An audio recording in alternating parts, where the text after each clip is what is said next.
Hey guys, it's your girl Kindy. I just want to say thank you guys so much for all of your support on Sodor Fallout Re-Atomized. The finale's episode just reached 20,000 views, and I am so grateful for all of you guys. You guys had a lot of questions, so I'm going to be answering a few questions here, with the exception of these. So without further ado, let's begin. Question 1. What gave you the idea to make Sodor Fallout Re-Atomized? Well, Dalmatian Productions, I saw a lot of people giving massive backlash to Sodor Fallout, and it turns out the creator was a real piece of shit. But I really saw potential in the topic, and I'm a big fan of both Thomas the Tank Engine and Fallout, so I wanted to give the series justice. If you scroll through YouTube, you just see a bunch of content farms and weird AUs, crappy drawings, stuff like that, and I don't doubt that these people have passion, but they just sort of all feel the same. I wanted to make something unique and something different, something that people could enjoy, and I also wanted to fix up a lot of the flaws that the original story had. For example, the original story had no reason for there to be a power plant, it was just sort of there, and the original story had that plot twist with, oh, there was never a nuclear explosion, it was a controlled explosion, and it was an injected chemical. This completely defeats the whole title of the series. It's called Sodor Fallout. It's supposed to be about nuclear devastation and nuclear fallout being a problem. If you're gonna remove the whole title's reasoning for being there, then what's the point in having the title? It just felt like a dumb cop-out plot twist that was just made for shock value and wasn't even thought of. Also in the original series, there's almost no build-up leading to the power plant's explosion. We don't get to spend time with the characters, see how they're affected by the power plant, and see how they actually are doing while it's in functioning order. This makes it so when they die it doesn't feel impactful at all, as we never really got to learn these versions of the characters and understand how they feel. That's what I wanted to fix in this one, hence why the power plant only explodes in episode 5. I wanted to give build-up and time to develop the characters and really get to know them and see how they were being affected by the situation. How did you come up with the idea to add the 2 Soviet engines into the finale? Well, like I said before, I really didn't like the plot twist that P.T. Boomer was the villain in the original series, as it was never implied, built up, or even hinted at, and I wanted there to be a lingering threat aside from just the radiation and the beast. Plus, as I said before, this series takes place in the Fallout universe, obviously before the bombs drop, so the Soviet Union wasn't going bankrupt and didn't disband in this universe, cause that happens in Fallout, due to the world going into a new nuclear age and countries becoming very wealthy over the power of uranium and other nuclear powers. I didn't want there to be a twist of there being someone behind the power plant explosion. I just wanted it to be an accident that led to catastrophe, and then there was a group trying to cover it up. Question 2. What events from Thomas and Friends and the Railway series are canon and not canon to this series?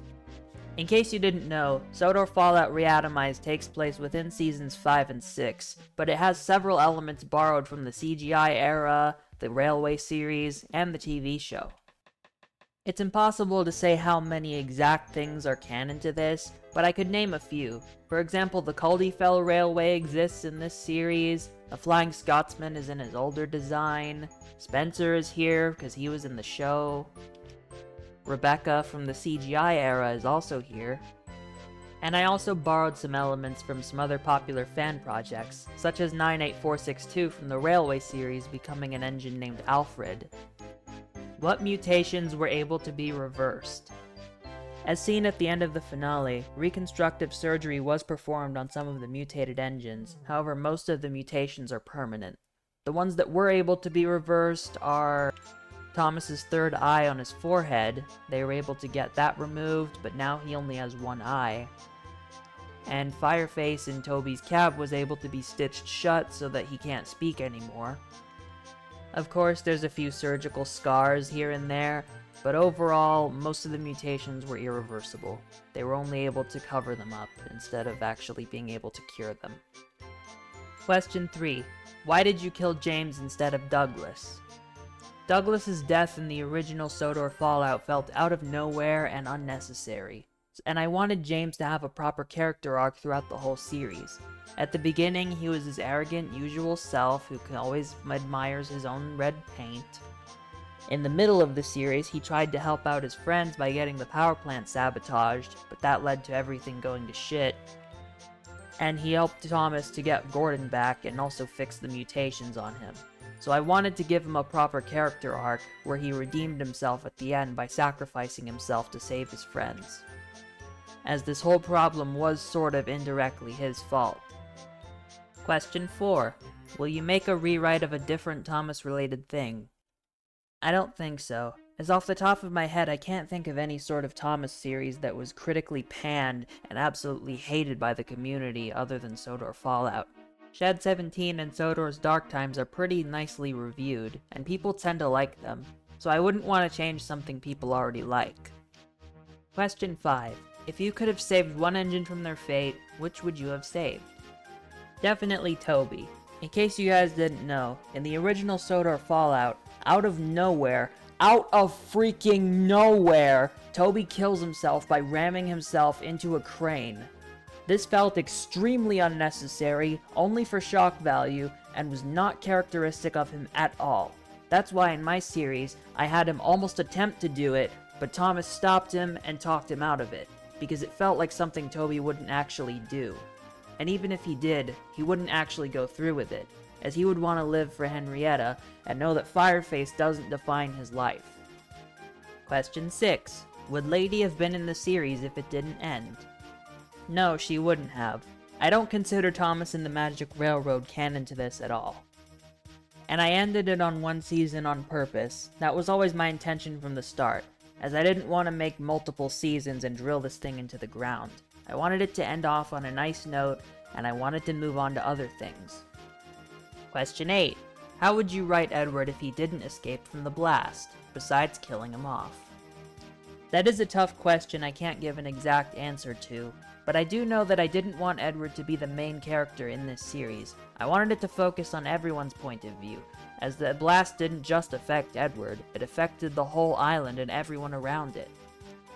I guess if I were to pick one, I would have him mutated but still conscious like Thomas or Toby or James.